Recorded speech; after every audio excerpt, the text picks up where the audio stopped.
দিনের আলোচনা শোনার জন্য, দিনের আলোচনা করার জন্য যথাসময়ে দুনিয়ার সর্বোত্তম জায়গায় বসে যে পরিবেশ আল্লাহ রাব্বুল আলামিন দয়া করে দান করেছেন, তা আমরা আবারও আল্লাহ রাব্বুল আলামিনের শুকরিয়া আদায় করছি, আলহামদুলিল্লাহ। সম্মানিত উপস্থিতি, দীর্ঘক্ষণ আমাদের আলোচকবৃন্দের কাছ থেকে গুরুত্বপূর্ণ আলোচনা শুনেছেন। পূর্ব থেকে নির্ধারিত যে বিষয় দেওয়া আছে, দাওয়াতের ময়দানে যুবকদের ভূমিকা, এরই পাশে আরও কিছু বিষয় সংক্ষিপ্ত সময়ে আলোচনায় চলে আসবে ইনশাআল্লাহ। আল্লাহ রাব্বুল আলামিন যদি দয়া করে, অনুগ্রহ করে কথা বলার সুযোগ করে দেন, তাহলেই কিছু কথা বলতে পারব। সম্মানিত উপস্থিতি, যে মুহূর্তে আমরা আল্লাহ রাব্বুল আলামিনের দিনের দাওয়াত নিয়ে মানুষের ধারে ধারে পৌঁছে দেওয়ার জন্য চেষ্টা সংগ্রাম করে যাচ্ছি, আমাদের একটি বিষয় মনে রাখতে হবে, এই তাওহীদের দাওয়াত দিতে গিয়ে একটি মানুষ জীবন এবং যৌবন শেষ করেছেন। একজন মানুষ তার জীবন এবং যৌবন দাওয়াতি কাজে, এই তাওহীদের দাওয়াত দিতে গিয়ে, সহিহ হাদিসের দাওয়াত দিতে গিয়ে নিরলসভাবে, বিরামহীনভাবে চেষ্টা করে গেছেন, তাওহীদের পরিবেশ তৈরি করে গেছেন। অনেকে হয়তো আমরা জানি না, নামটি জেনে রাখাও প্রয়োজন। আব্দুল্লাহ আল কাফি আল কুরাইশি রাহিমাহুল্লাহ তাআলা, তিনি অক্লান্ত পরিশ্রম করে, যদিও রাসূল সাল্লাল্লাহু আলাইহি সাল্লাম থেকে মজার ব্যাপার হলো আমাদের ইলেকট্রনিক্স মিডিয়া, প্রিন্ট মিডিয়া, দরবারি ভাইয়েরা বুঝেন তো, পীর সাহেব, অথচ আপনি অবাক হয়ে যাবেন যে রাসূল সাল্লাল্লাহু আলাইহি ওয়াসাল্লামের সময়ে এই ভারতীয় উপমহাদেশে ইসলাম এসেছে। আলহামদুলিল্লাহ বাড়ি যেয়ে পড়েন, যেভাবে বাপ ধরে বসে রয়েছেন, কোন সময় পড়বেন আলহামদুলিল্লাহ। রাসূলের সময়ে তথা সাহাবীদের ব্যবসা বাণিজ্যে তারা যে এই দেশে এসেছেন, বিশাল ইতিহাস। যদিও সেদিকে যাব না, কিন্তু আলোচনায় কথাটা চলে আসলো কিভাবে আল্লাহ ভালো জানে। অথচ আমাদের একটা ভুল তথ্য দেওয়া হয় যে পরবর্তী সময় ইসলাম এসেছে, এই কথাটা রং। বরং রাসূল সাল্লাল্লাহু আলাইহি সাল্লামের সময়ে এবং সাহাবীদের সময়ে, তাবিঈদের সময়ে পর্যায়ক্রমে এই দেশে, এই ভারতীয় উপমহাদেশে ইসলাম এসেছে, আলহামদুলিল্লাহ। এবং আরো একটি তথ্য আজকে আপনাদেরকে দেই, যুব সমাজকে খেয়াল রাখতে হবে। দাওয়াতের ময়দানে আপনাদের এই বিষয়গুলি জেনে রাখা অতীব গুরুত্বপূর্ণ। আপনি চেপে রাখা ইতিহাসের ইতিহাস, ভারতীয় লেখক, ওনার এই বইগুলি পড়বেন, অবাক হয়ে যাবেন কি তথ্য এর ভিতরে আছে। এবং যেই কথাটা বলছিলাম, আজকে আমরা যে বুখারি পড়ছি না, হয়তো কেউ মোবাইলে, অথবা কেউ ল্যাপটপে, অথবা কেউ কম্পিউটারে বা বই আকারে। এই উপমহাদেশে সর্বপ্রথম কিতাবি আকারে যিনি বুখারি দার্স দিয়েছেন, অনুরোধ রাখছি উলামায়ে কেরাম কেউ বলবেন না, আপনারা কি কেউ নাম বলতে পারবেন?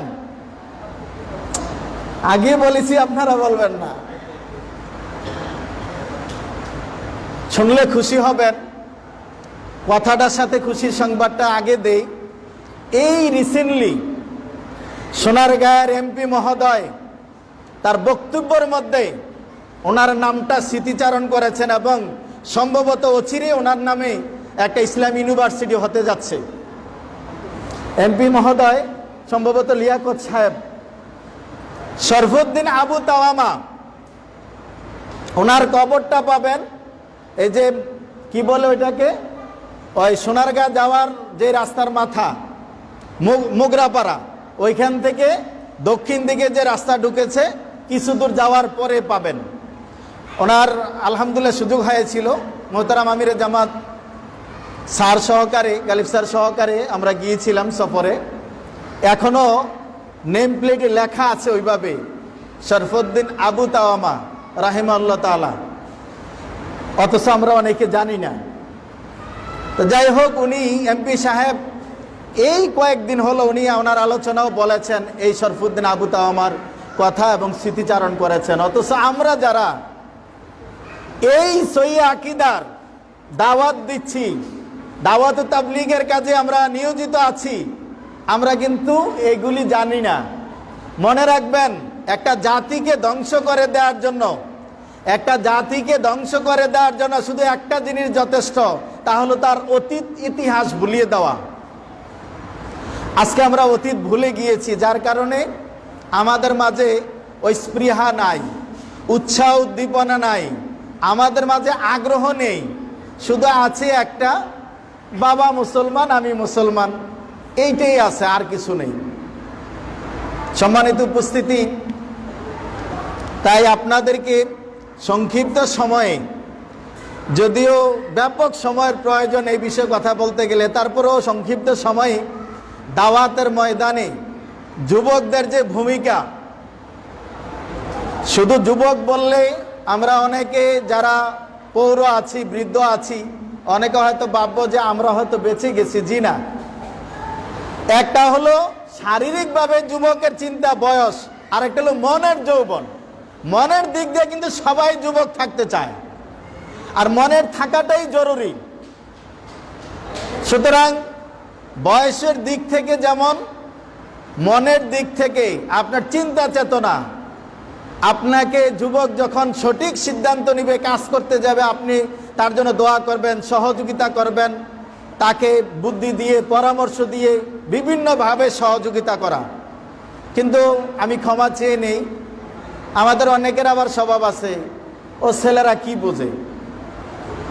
আবার মুরব্বীদের কোনো সিদ্ধান্ত ছেলেদেরকে দিলে বলছে যে মুরব্বীদের কথা শোনা যাবে না, ওরা কি বোঝে, ওরা তো ব্যাকডেট, আমরা হইছে এখন মানে আধুনিক যুগের, এটা বলা যাবে না। বরং কমিটির নাম ঘোষণা করতে গিয়ে ভাই বলেছেন যে সমন্বয় হবে, উভয়ের সাথে কাজের সমন্বয় হবে।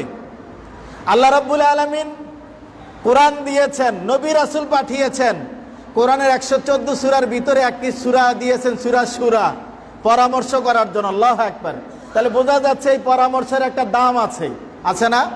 114 সূরার ভিতরে আবার আল্লাহ স্পেশাল করে একটি সূরা দিলেন, তার মানে বোঝা যাচ্ছে পরামর্শের দাম রয়েছে। সম্মানিত উপস্থিতি, দাওয়াতের ময়দানে কাজ করতে গেলে সর্বপ্রথম যে কাজটা করা প্রয়োজন, তা হলো নিজের ঈমান এবং আমল ঠিক করা। কথাগুলি খেয়াল করবেন, মা বোন যারা আছেন সকলকে সতর্ক করছি, দাওয়াতের ময়দানে কাজ করতে গেলে আপনাকে নিজের ঈমান এবং আমল আগে ঠিক করতে হবে। অনেকে আছি, যেমন বর্তমান প্রেক্ষাপটে রাসূল সাল্লাল্লাহু আলাইহি সাল্লামকে নিয়ে ফ্রান্সে যখন ব্যঙ্গ করা হয়েছে, এখন এমন লোক আছে ফরজ সালাত পড়ে না, সিয়াম পালন করে না, ইসলামী বিধিবিধান মানে না, কিন্তু ফেসবুক, মেসেঞ্জার, ইমোতে, হোয়াটসঅ্যাপ, ভাইবার, তারপর আপনি ইলেকট্রনিক্স মিডিয়ায় অথবা মিছিল মিটিংয়ে বিশাল আকার লেখনী বক্তৃতা। তাহলে এই লেখনী বক্তৃতা দিয়ে কি হবে? যদি নিজের মধ্যে পরিবর্তন না হয় কোনো লাভ হবে না। তার প্রমাণ কি? প্রমাণ হলো সহিহ বুখারীতে 2808 নম্বর একটা হাদিস পাবেন। রাসূল সাল্লাল্লাহু আলাইহি সাল্লামের সামনে জনৈক মুশরিক ব্যক্তি অর্থাৎ বেদিন ব্যক্তি এসে যুদ্ধের পোশাক পরে, লোহার বা যেই যুদ্ধের সরঞ্জামাদি নিয়ে পোশাক পরে তৈরি হয়ে এসে বলছি, ইয়া রাসূলুল্লাহ, আমি যুদ্ধের ময়দানে যাব, আমি কি আগে ইসলাম গ্রহণ করব নাকি আমি যুদ্ধের ময়দানে যাব, জিহাদে যাব? আমরা তো অনেকে আবেগটা কাজ করে বেশি, আমরা মনে করি যে আগে এই কাজটা হয়ে যাক, পরে দেখবো নি কি করা যায়। আমরা কিন্তু এটাই বলি, জি না। আল্লাহ রাসূল বলছেন আগে তুমি ইসলাম গ্রহণ করো, তারপরে তুমি জিহাদে যাও। আল্লাহু আকবার। উনি ইসলাম গ্রহণ করলেন, তারপরে জিহাদের ময়দানে গেলেন। আল্লাহ রাব্বুল আলামিনের কি ফয়সালা, তিনি ইসলাম গ্রহণ করলেন, কোনো সালাত আদায় করেননি, হজ করেননি, যাকাত দেননি, অন্য কোনো ফরজিয়াত কাজ করার সুযোগ না হলেও আল্লাহ রাব্বুল আলামিন তার ভাগ্যে শাহাদত রেখেছেন। যুদ্ধের ময়দানে তিনি শাহাদত বরণ করলেন এবং আল্লাহ রাসূল বললেন যে সে কর্ম করেছে অল্প, কিন্তু সে প্রতিদানটা পেয়েছে অনেক বড়, অনেক বেশি। অর্থাৎ সে কর্ম জাস্ট শুধু খালি ঈমান এনেছে, আশহাদু আল্লা ইলাহা ইল্লাল্লাহ ওয়া আশহাদু আন্না মুহাম্মাদান আবদুহু ওয়া রাসূলুহু স্বীকৃতি দিয়েছে, আর জিহাদের অন্তর্ভুক্ত হয়ে জিহাদ করে শাহাদত বরণ করে জান্নাত কিনে নিয়েছে। আল্লাহু আকবার। তাহলে বোঝা যাচ্ছে দাওয়াতের ময়দানে আগে আপনাকে ইমানদার নিজেকে হতে হবে। আপনি আমি, বিশেষ করে আমরা এই উপমহাদেশের মানুষ, এখন আলহামদুলিল্লাহ কিছু মানুষ আছি একটু সচেতন। অনেকেরই যদি জিজ্ঞাসা করা হয় ঈমান অর্থ কি, ঈমান অর্থ কি আমরা বুঝি বিশ্বাস, ঈমান অর্থ বিশ্বাস। এই জায়গায় কিন্তু আমাদের সমস্যা। ঈমান অর্থ যদি বিশ্বাস হয়, তো কুফর শব্দের অর্থ কি? কুফর শব্দের অর্থ কি? কুফরি করা, বলি না যে কুফরি করেছে, অস্বীকার করা, অবিশ্বাস করা, অস্বীকার করা, অস্বীকৃতি দেওয়া। কুফর মানে হলো অস্বীকার করা, স্বীকৃতি নেওয়া, স্বীকৃতি দেওয়া। কুফরের বিপরীত শব্দটা ঈমান। এই বিশ্বাস বলার কারণে আমরা অনেকে সালাত, সিয়াম, হজ, যাকাত এগুলি না করে মনে করি আমাদের ঈমান আছে, কারণ ওই যে বিশ্বাস আছে। যদি বলতাম যে ঈমান মানে হলো স্বীকৃতি দেওয়া, তাহলে কিন্তু সহজে বেনামাজি লোক চার স্টলে বসে বলতো না যে আমি নামাজ না পড়লেও আমার ঈমান আছে। কথা বোঝেন নাই? এই জন্যই বলে ঈমান মানে হলো স্বীকৃতি দেওয়া। স্বীকৃতি মানে হলো আল্লাহ রাব্বুল আলামিন যা দিয়েছেন তথা রাসূল সাল্লাল্লাহু আলাইহি সাল্লাম যা দিয়েছেন, যা নির্দেশ দিয়েছেন তা মানবে, আর যা নিষেধ করেছেন তা বর্জন করবে।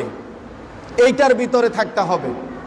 তা আমরা অন্যদিকে আল্লাহ রাসূল বলছেন বাইনাল আবদ বাইনাল কুফরে তারকুস সালাত, বান্দার কুফরের মাঝে মানে মুসলমানের কাফেরের মাঝে পার্থক্য হলো সালাত। আমরা অনেকে সালাত আদায় করি না। তাহলে এই মুসলিমের কি দাম আছে বলেন তো? এই মুসলিমের কি দাম আছে? যুব সমাজ, যুবক ভাইদেরকে বলছি, অনেক যুবক ভাই আছেন আমার এখন সালাত আদায় করার সময় নাই, সালাত আদায় করবে বাবা, আর মসজিদে ইতিকাফ করবে দাদা অথবা নানা। যুবকদের মাঝে রমজান মাস আসলে একটা উৎসাহ উদ্দীপনা কাজ করে। আমরাও ছোটবেলায় করেছি, দাদাকে নিয়ে যেতাম, মানে মসজিদে ইতিকাফে বসবে, কি আনন্দ, খাবার দিয়ে আসা, টিফিন বাটি নিয়ে আসা। তার মানে আমাদের সবার মাঝে এটা কাজ করে যে মুরব্বী হলে ইতিকাফ করবে, যুবকরা করবে না। এটাই কিন্তু, আর যার কারণে দেখবেন বাংলাদেশ, ভারত, পাকিস্তান, বিশেষ করে বাংলাদেশের অধিকাংশ মানুষ হজ করতে যায় বৃদ্ধ হওয়ার পরে অথবা চাকরি থেকে অবসর গ্রহণ করার পরে। কথা ঠিক কিনা? অধিকাংশ মানুষ যেই সময় হজের ফরজ ওয়াজিব ঠিক করে করতে পারবে না। আমি তখন আলেম পড়ি, মনে আছে এক বৃদ্ধ, এত বৃদ্ধ, তারপরে আবার অ্যাক্সিডেন্ট করেছে, গাড়ির নিচে পড়েছিল। কথায় আছে না, এমনি মুখে রুচি নেই আবার জ্বর। বোঝেন নাই? এমনি মুখে রুচি নেই আবার জ্বর। এত বৃদ্ধ, আবার গাড়ি অ্যাক্সিডেন্ট, তারপরেও হজে গেছে। কতটুকু কাজ করে আসছে আল্লাহ ভালো জানে। বোঝেন নাই? আমাদের দেশের অবস্থাটা এমনই। পৃথিবীর রাজা বাচ্চাদেরকে আল্লাহর কাছে জবাবদেহি করতে হবে।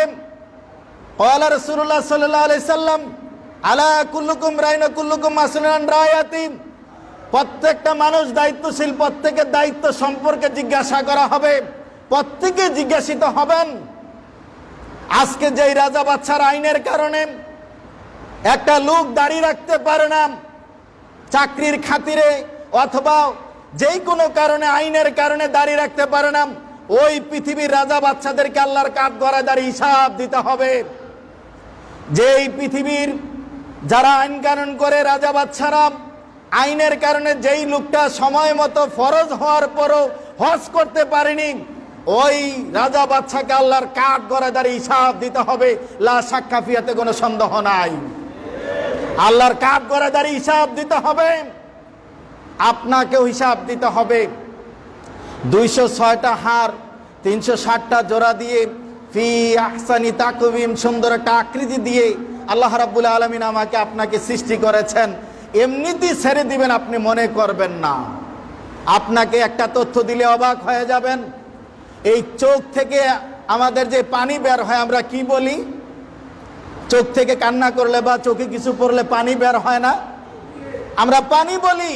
অবাক হয়ে যাবেন, জনৈক বিজ্ঞানী 15 বছর গবেষণা করলেন চোখের পানি নিয়ে।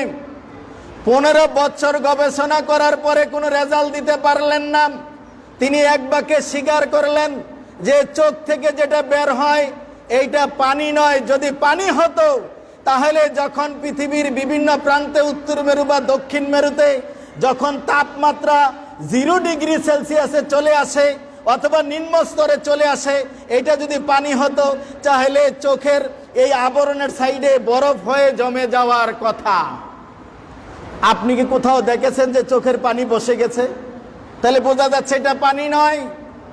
এটা যদি পানি হতো তাহলে যেখানে 40 ডিগ্রি 50 ডিগ্রি পর্যন্ত তাপমাত্রা হয় বা তার চেয়ে আরো বেশি, সেই জায়গায় চোখের পানিটা শুকিয়ে যাওয়ার কথা। আমাদের আশেপাশে নদী শুকিয়ে যায়, পুকুর শুকিয়ে যায়, ডোবা শুকিয়ে যায়, এমনকি টিউবওয়েলের পানি লেয়ার অনেক নিচে চলে যায়, অনেক মোটরে পানি তুলতে পারে না, কথাটি কিনা? কিন্তু যদি এটা চোখের নিছক পানি হতো তাহলে তো এই চোখের এখান থেকে পানি ফুরিয়ে যাওয়ার কথা, বাষ্প হয়ে চলে যাওয়ার কথা। কোথায়? তা তো হচ্ছে না। অনেকে বলবেন এইটা তরল পদার্থ, হয় তেল না হয় মোবিল, নারিকেল তেল অথবা সরিষার তেল অথবা ডিজেল, অকটেন কিছু একটা হবে, তাই না?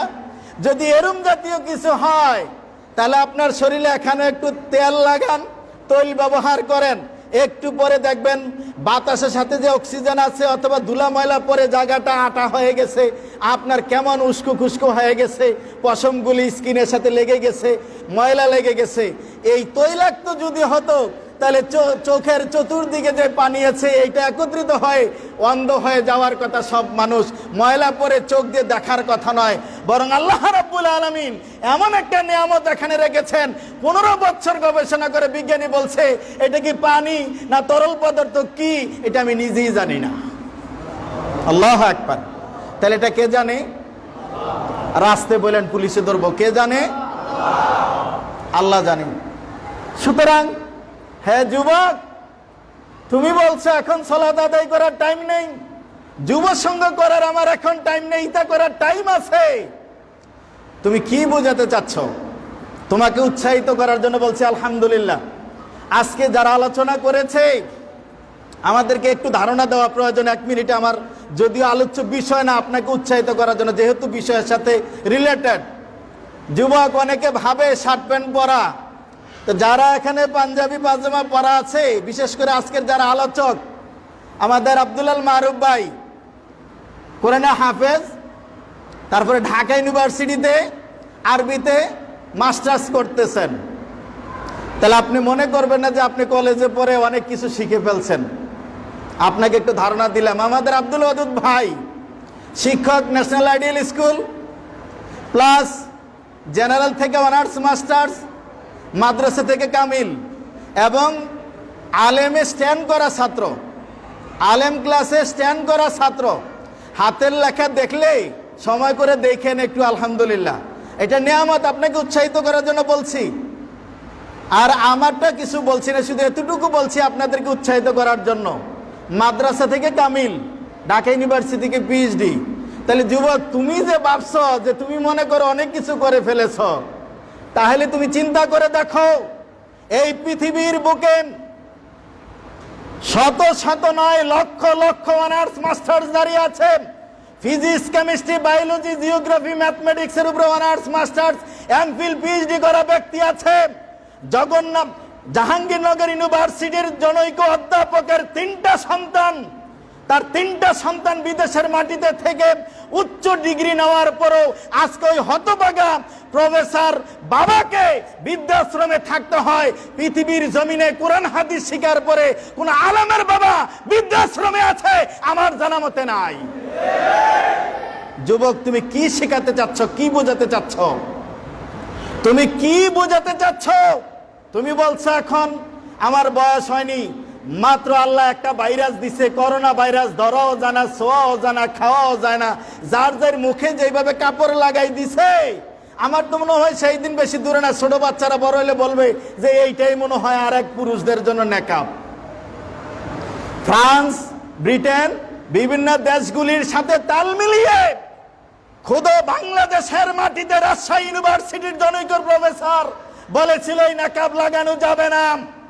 আজকে ফ্রান্সের বিরুদ্ধে মিছিল করেন, খুদ বাংলার জমিনে কি হচ্ছে? মুসলিম দাবি করেন। আপনি জানেন কাশ্মীরে যখন লকডাউন দিয়ে দিল, পৃথিবীর কেউ জানে না কাশ্মীরের কি অবস্থা চলছে, নেটওয়ার্ক বন্ধ করে দিয়ে তাদের উপর অত্যাচার করেছে।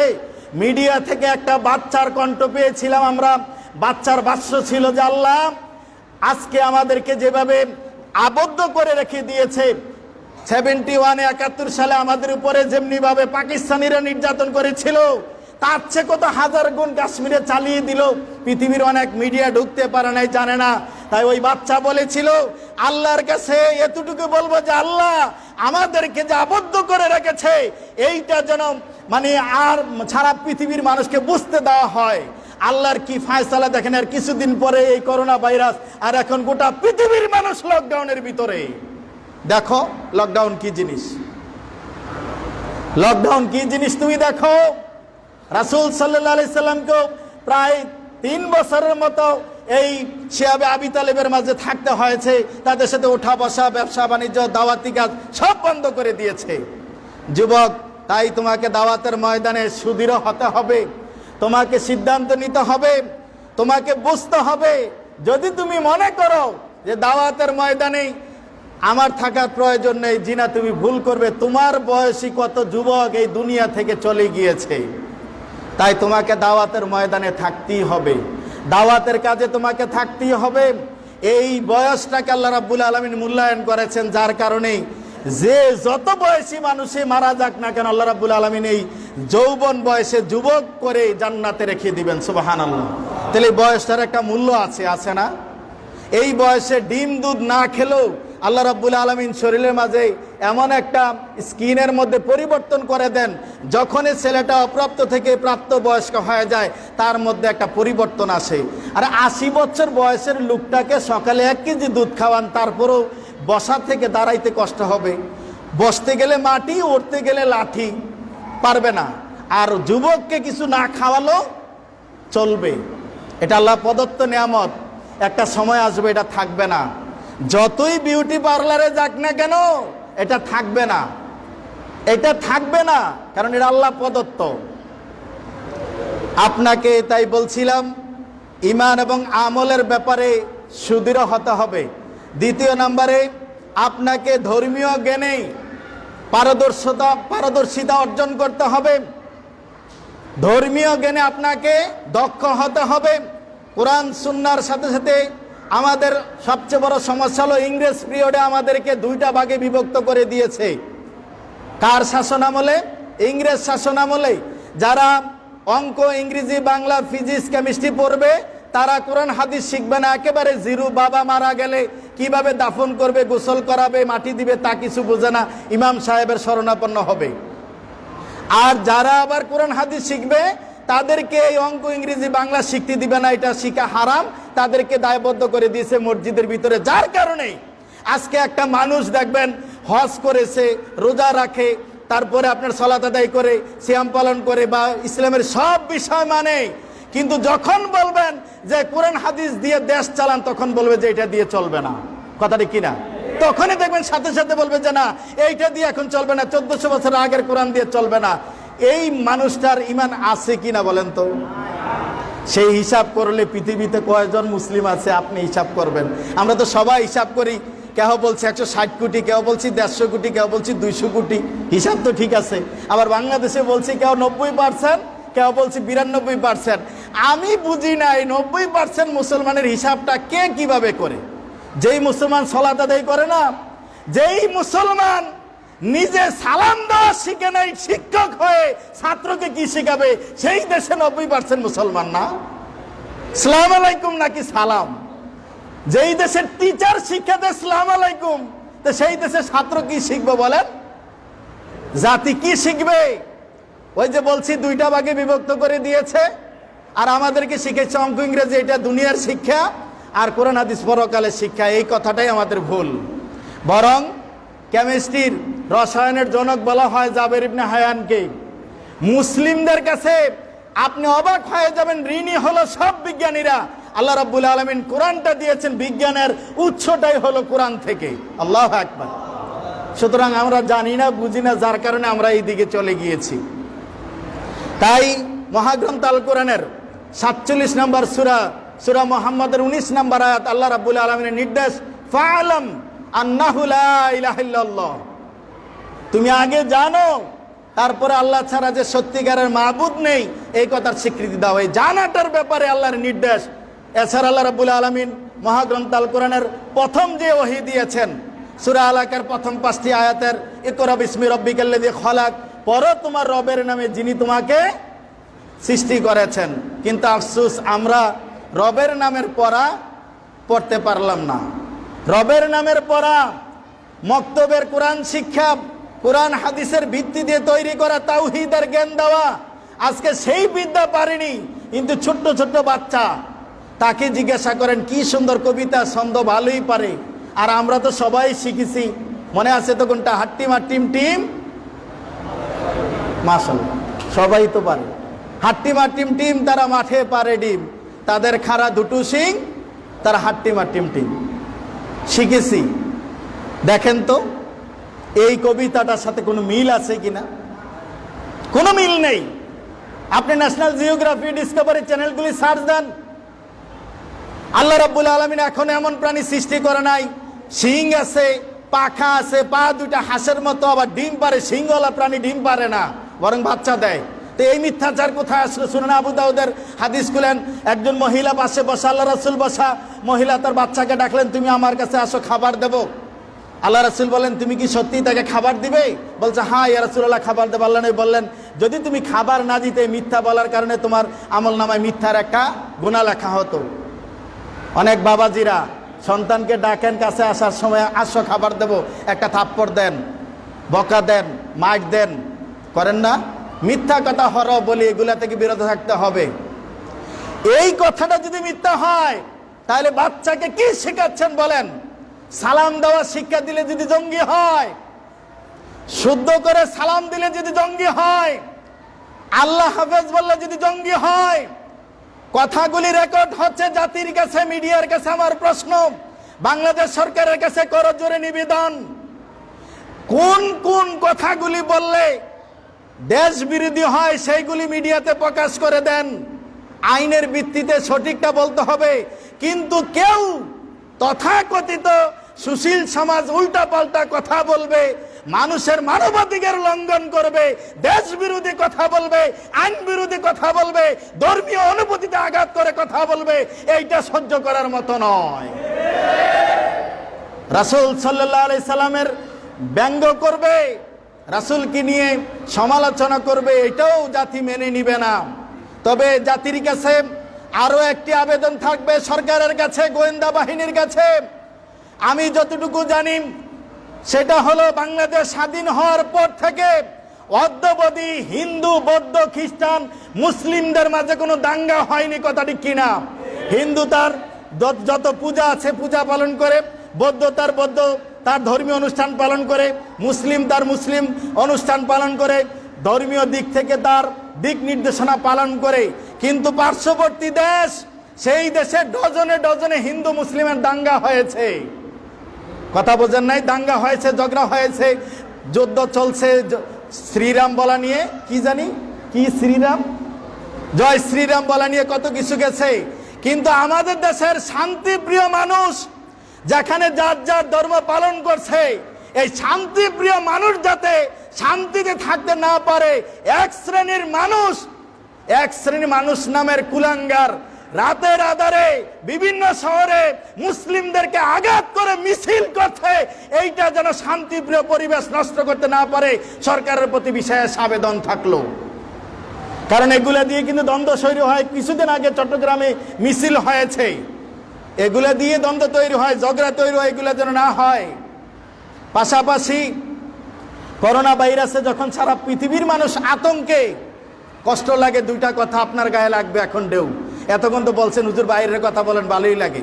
একটা হলে যখন করোনা ভাইরাসে পৃথিবী আতঙ্কের মধ্যে আছে, তখন আমেরিকাতে শুরু হলো শ্বেতাঙ্গ আর কৃষ্ণাঙ্গের কিলাকিলি, সাদা মানুষ আর কালা মানুষের কার অধিকার বেশি, এই নিয়ে মারামারি হয় নাই? আর ভারতের নরেন্দ্র মোদী উদ্বোধন করতে গেল রামের জন্মস্থানের বাবরি মসজিদ ভেঙে সেখানে রাম মন্দির। এটার নাম মানবতা? তোমার সারা পৃথিবীতে জায়গার ঠাড়া পড়ছে, জায়গার অভাব পড়ছে, যে তুমি সেখানেই মসজিদ ভাঙ্গা মন্দির তৈরি করতে হবে। আমার জানা মতে বাংলাদেশে কোথাও কোনো মন্দির ভেঙে মসজিদ করেছে ভিতরে শিরিক বিদআতের ক্যান্সারের জীবাণু ঢুকে আছে তার খবর নাই। শিরিক বিদআতের ক্যান্সারের জীবাণু ঢুকে আছে তার খবর নাই। মানুষগুলি কোথায় চলে যাচ্ছে? আপনি নেট সার্চ দেন এই মুহূর্তে বসে, বলছে বান্দারি দরবারে হজ করতে মানুষ যায়। প্রকাশ্যে আপনি নেটে সার্চ দেন এখানে বসে, বাবার কবর জিয়ারত করলে নেকি হয়, রাসূলের কবর জিয়ারত করলে যত নেকি হয় এখানে নেকি আছে।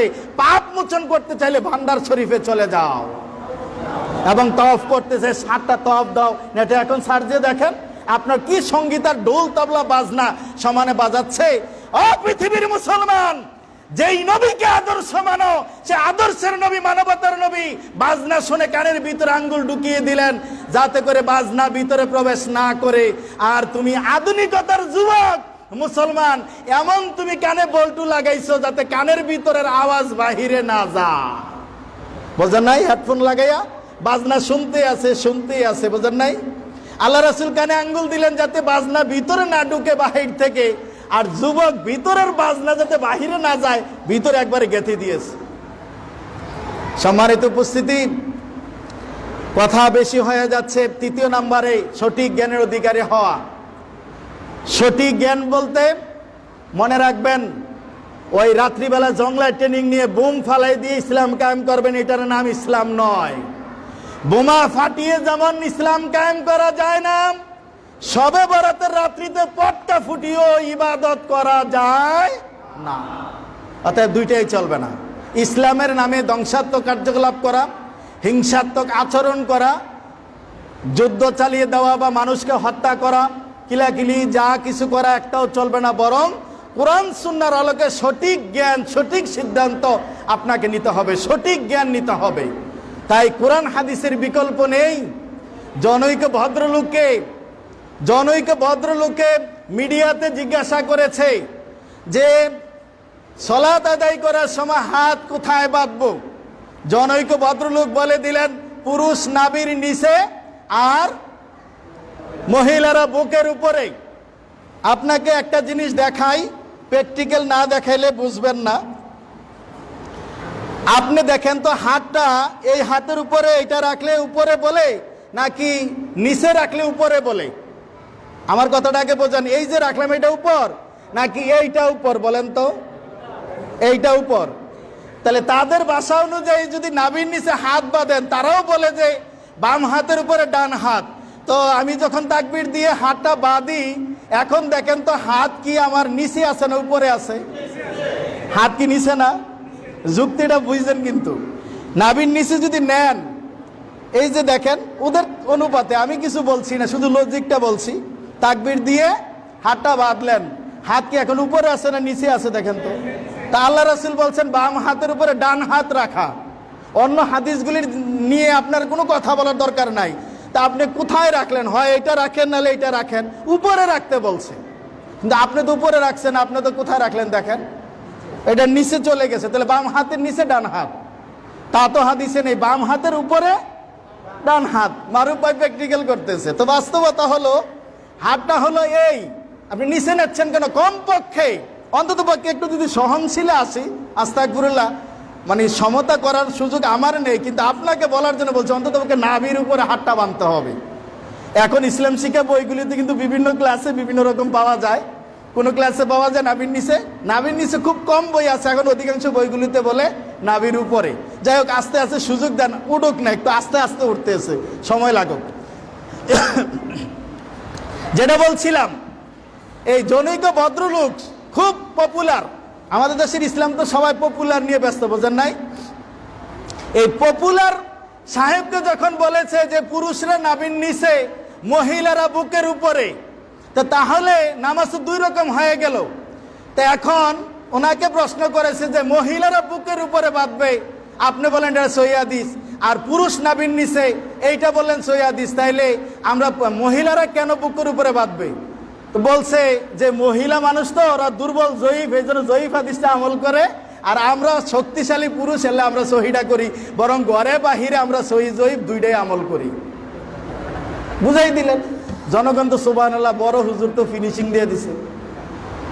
আকাশের নিচে জমিনের উপরে, আকাশের নিচে জমিনের উপরে এমন একটা হাদিস, হাদিসের গ্রন্থ তাক দূরের কথা, কোন গাছের পাতাও লেখা নেই যে আল্লাহ রাসূল বলছে যে পুরুষরা একরকম সালাত আদায় করবে আর মহিলারা আরেক রকম সালাত আদায় করবে।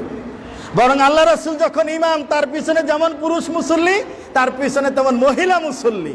কথা ঠিক কিনা? কথা বোঝেন নাই? একটা হাদিস দেখেন যে আল্লাহ রাসূল আলাদা, জিবরাইল আলাইহিস সালাম 2 দিন এসে 2 দিন নামাজ পড়াইছে, একটা আউয়াল ওয়াক্তে আর একটা শেষ ওয়াক্তে, দুইটা। কিন্তু আল্লাহ রাসূল সাহাবীদেরকে, পুরুষদেরকে নিয়ে একটা নামাজ আর মহিলাদেরকে একটা নামাজ পড়ছে আকাশের নিচে জমিনের উপরে, এমন হাদিস আমাদের জানা নেই। আপনারা যদি জানা থাকে আমাদেরকে জানাবেন। সম্মানিত উপস্থিতি, তাই এই গুজামিল দেওয়ার ইসলামী শরীয়তে সুযোগ নাই। আপনাদেরকে পয়েন্টগুলি একটু বলে দিচ্ছি। আল্লাহর প্রতি ভরসা থাকা, সময় সংক্ষিপ্ত। আল্লাহর প্রতি পূর্ণ ভরসা নিয়ে আপনাকে কাজ করতে হবে। সৈন্য সংখ্যা দেখা যাবে না। কেমন? তার একটা উদাহরণ নেন। দাউদ আলাইহিস সালামের নাম শুনছেন? আপনারা কি আমার কথা বোঝেন? দাউদ আলাইহিস সালামের নাম শুনছেন? আল্লাহর প্রতি ভরসাটা কি জিনিস দেখেন। দাউদ আলাইহিস সালাম তখন নবী হননি, ইয়াং যুবক মানুষ। সেই সময়ে জালুত এবং তালুতের যে যুদ্ধ হয়, নবীদের কাহিনী, এই বইগুলি পড়বেন। ফাঁকি দিয়ে বলে দেয়, আমার লেখা একটা বই মনে আসছে, সমাজে প্রচলিত 100 জাল হাদিস। সুযোগ থাকলে বইটা নিয়ে নেন, 100 জাল হাদিস। আলহামদুলিল্লাহ আমাদের এমফিলের থিসিস হয়েছে এই জাল জয়ীফ হাদিসের উপরে।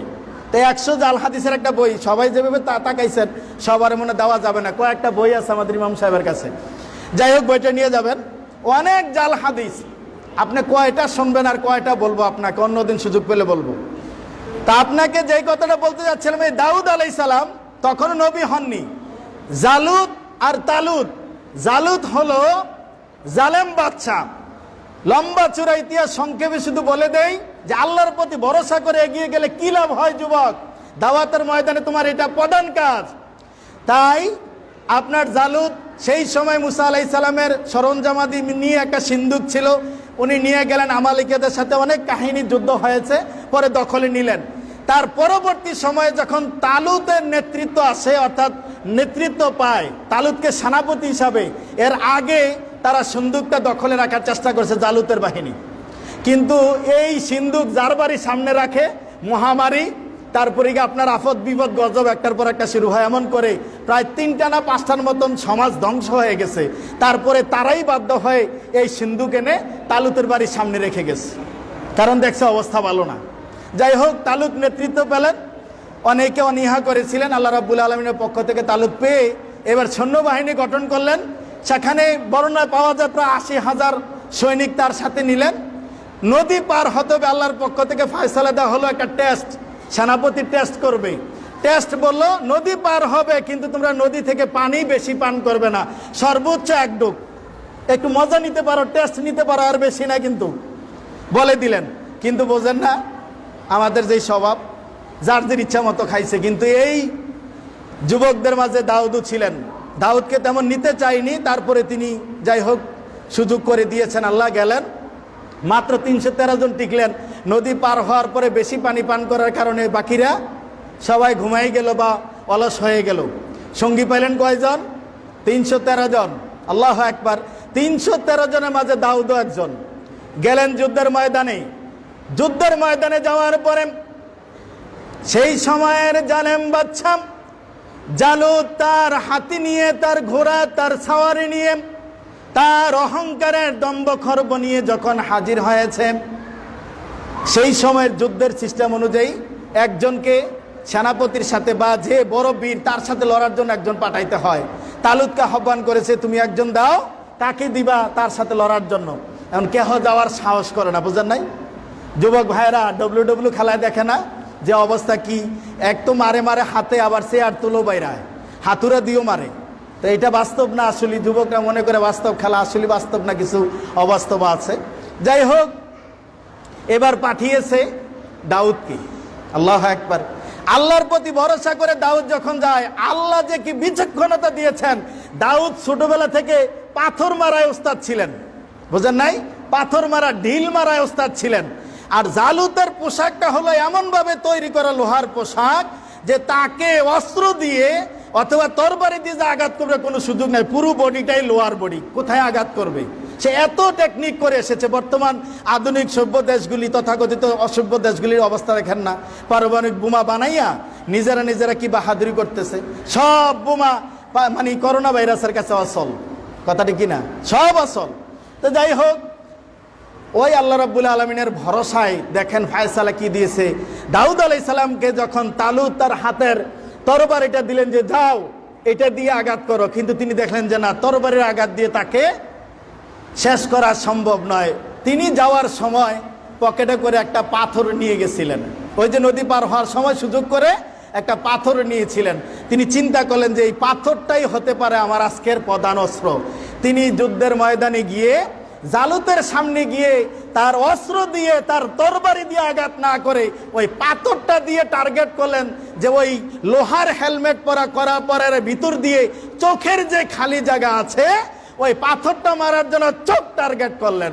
আর যেই না চোখ টার্গেট করে দাউদ আলাইহিস সালাম পাথরটা ছুঁড়ে দিলেন, যুবক পাথর ছুঁড়ার সাথে সাথে আল্লাহ রাব্বুল আলামিন এমন একটা অলৌকিক ঘটনা ঘটাই দিলেন। পাথরটা চোখে পড়ে মাথার ভিতর দিয়ে মগজ নিয়ে মাথার পিছন দিয়ে বাইরে গেছে। সুবহানাল্লাহ বিহামদি সুবহানাল আযীম। জালুত ঘোড়ার উপর থেকে পড়ে গেল এবং জালুতের অবস্থা দেখে বাকিরা সব ভয়ে পালাইছে। আল্লাহু আকবার, লিল্লাহি তাকবীর। মুসলিমরা কখনো সংখ্যা দিয়ে বিজয় লাভ করে না। মুসলমানেরা আল্লাহর ভরসা নিয়ে আগালে আল্লাহ তাদেরকে সাহায্য করেন। কেমন সাহায্য? আল্লাহ রাব্বুল আলামিন মহাগ্রন্থ আল কোরআনের 47 নম্বর সূরা 47 নম্বর মুহাম্মদের মাঝে 7 নম্বর আয়াত আল্লাহ রাব্বুল আলামিন একটা নির্দেশনা দিয়েছেন। সেই নির্দেশনা হলো ইয়া আইয়ুহাল্লাযীনা আমানু ইন তানসুরুল্লাহ ইয়ানসুরুকুম ওয়া ইউসাব্বিত আকদামাকুম। আল্লাহ রাব্বুল আলামিনের পক্ষ থেকে ইমানদারদেরকে লক্ষ্য করে বলে দিলেন, হে ইমানদারগণ, যদি তোমরা আমাকে সাহায্য করো তাহলে আমি তোমাদেরকে সাহায্য করবো এবং তোমাদের পদযুগল দৃঢ় করে দেবো। আল্লাহু আকবার।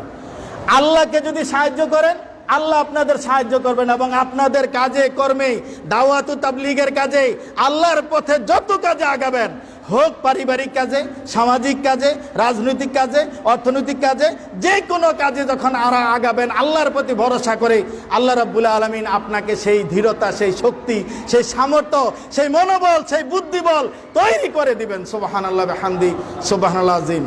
সম্মানিত উপস্থিতি, আল্লাহ রাব্বুল আলামিন যদি হায়াতে বাঁচিয়ে রাখেন, অন্যদিন আমাদের আরও এই বিষয়ে কথা হবে। দাওয়াতের ময়দানে যুবকদের ভূমিকা বলতে গেলে শেষ হবে না, কারণ অনেক দিক বিভাগ রয়েছে। তার একটু বিষয় আর একটু ধারণা দিচ্ছি। আমরা আলোচনার শেষ প্রান্তে নিয়ে এসেছি। দাওয়াতের ময়দানে গেলে আপনাকে তিরস্কার করবে, নির্যাতনের শিকার হতে হবে। যুব সংঘের দাওয়াত নিয়ে গেছেন, সৈয়াদিসের দাওয়াত নিয়ে গেলে বলবে কি জানেন? খালি ফিতরা তোমরা টাকা দিয়ে দেওয়া জায়েজ বলো না। আরে ভাত রান্না করে, সামাই রান্না করে দিবা, তাও তো ফিতরা হয়ে যাবে, ফতুয়া বের করে দিবে। জি না, রাসূল বলেছেন খাদ্যদ্রব্য দিয়ে দিতে, আপনাকে খাদ্যদ্রব্য দিয়ে দিতে হবে। হয়তো আপনি এখন মানেন না, 10 বছর পরে মানবেন, কিন্তু আপনি আগে সমালোচনা করবেন না। রাসূলের হাদিস দেখেন, রাসূলের হাদিস দেখেন। আপনাকে রাসূলের হাদিস দেখতে হবে। আপনার কাছে আমাদের মন গড়া কথা বলতে আসেনি। তাই বলছিলাম, আল্লাহর নবী যখন দাওয়াত ও তাবলীগের কাজ, তাওহীদের কাজ, লা ইলাহা ইল্লাল্লাহর দাওয়াত দিচ্ছেন মক্কাতে, তার দাওয়াত গ্রহণ করছে না। তিনি তায়েফে, মক্কার 90 কিলোমিটার দক্ষিণ পূর্ব কর্নারে তায়েফে চলে গেলেন। তায়েফে গিয়ে যখন দাওয়াত দিলেন, অনেক লোক অনেক কথা বললো, অনেক মাতবরেরা বলেছে তোমার মতন এতিম স্যার আল্লাহ কি আর কেউ নবী বানিয়ে পাঠাইতে পারে না, নাউজুবিল্লাহ, এই ধরনের টিটকারি মারলেন। বোঝেন নাই? টিটকারি মেরে দিয়ে, টিটকারি করে দিয়ে যখন তারা সেই পজিশনে গেল, তারপরে ছেলেদেরকে লেলিয়ে দিল, মারধর হলো, আল্লাহ নবীকে মারার পরে রক্তাক্ত হয়ে গেল, একটা বাগানে নিয়ে গেলেন। তারপরেই জিবরাইল আলাইহিস সালামের আগমন, আল্লাহু আকবার। আকাশ থেকে মেঘ ছায়া দিল, লম্বা চূড়া ঘটনার ভিতরে কেন ইঙ্গিত দিচ্ছি, লাস্ট মিনিটে কথাটা বলছি, যে এরপরে জিবরাইল আলাইহিস সালাম এসে বলছি, ইয়া রাসূলুল্লাহ, সালাম দিয়ে আল্লাহ রাব্বুল আলামিন আমাকে পাঠিয়েছেন, আপনার প্রতি যে দুর্ব্যবহার করা হয়েছে। ইয়া রাসূলুল্লাহ, তায়েফবাসীরা আপনার প্রতি যেই ব্যবহার করেছে, দুর্ব্যবহার করেছেন, আল্লাহ রাব্বুল আলামিন দেখেছেন। আল্লাহ রাব্বুল আলামিন আপনি খেয়াল করে দেখেন, আমার পিছনে একজন ফেরেশতা আছে, মালাকুল জিবালকে দিয়েছেন আরবের দুই দিকের দুই পাহাড়, ওই দুই পাহাড়ের দায়িত্বশীল ফেরেশতা মালাকুল জিবাল, মালাকুল জিবালকে দিয়ে পাঠিয়েছেন। আপনার সাথে তায়েফবাসী যে আচরণ করেছে, আল্লাহ রাব্বুল আলামিন এই ফেরেশতা পাঠিয়েছেন, আপনি অর্ডার দেওয়ার সাথে সাথে ওই দুই পাহাড়কে একত্রিত করে তাদেরকে জনমের তরে পিষে মেরে দিবে আজকের দিনে। বিশ্বনবী রাহমাতুল লিল আলামিন, ও পৃথিবীবাসী শুনে রাখুন, এই মানুষের অধিকার আদায় করার জন্য, এই মানুষের প্রতি কত দয়া, কত মায়া, মানবতার বন্ধু রাহমাতুল লিল আলামিন নবী মুহাম্মদ রাসূলুল্লাহ সাল্লাল্লাহু আলাইহি ওয়াসাল্লাম সেই দিন সুপ্রিম পাওয়ার হাতে পাওয়ার পরও, ক্ষমতা পাওয়ার পরও ক্ষমতার ব্যবহারই করেন নাই। ক্ষমতার অপব্যবহার থাক দূরের কথা, ক্ষমতার ব্যবহার করেন নাই, বরং মালাকুল জিবালকে আল্লাহর নবী বললেন, আমি যদি অর্ডার করি তুমি পিছিয়ে দিবে, তবে জেনে রাখো তারা হয়তো বুঝতে পারে নাই, চিনতে পারে নাই, আল্লাহ রাব্বুল আলামিন তাদের ঔরসে এমন সন্তান দিবেন যারা আল্লাহর তাওহীদকে মেনে নেবে, আল্লাহর সাথে কোনো শিরিক করবে না। সুবহানাল্লাহ। এবং আজকে দেখেন সবচেয়ে তায়েফের মানুষেরাই আল্লাহর তাওহীদকে ভালোভাবে মেনে নিয়েছে। রাসূলের সেই দোয়া, সম্মানিত উপস্থিতি, এই দাওয়াত ও তাবলীগের কাজে অনেক খরচ হয়। কর্তৃপক্ষ আপনাদের কাছে একটু আবেদন করেছে, মসজিদের ওই প্রস্রাবখানাগুলি বা ওয়াশরুমের একটু প্রয়োজন, আপনাদের কাছে আমাদের একটুটুকু বলা, আজকের আলোচনা শেষ যে বিষয়টা আপনাদেরকে বলতে চাই, যে এই মসজিদের সহযোগিতায় আপনারা উপস্থিত বৈঠকি দানের মতো কার কি সাধ্য আছে যে এই মসজিদের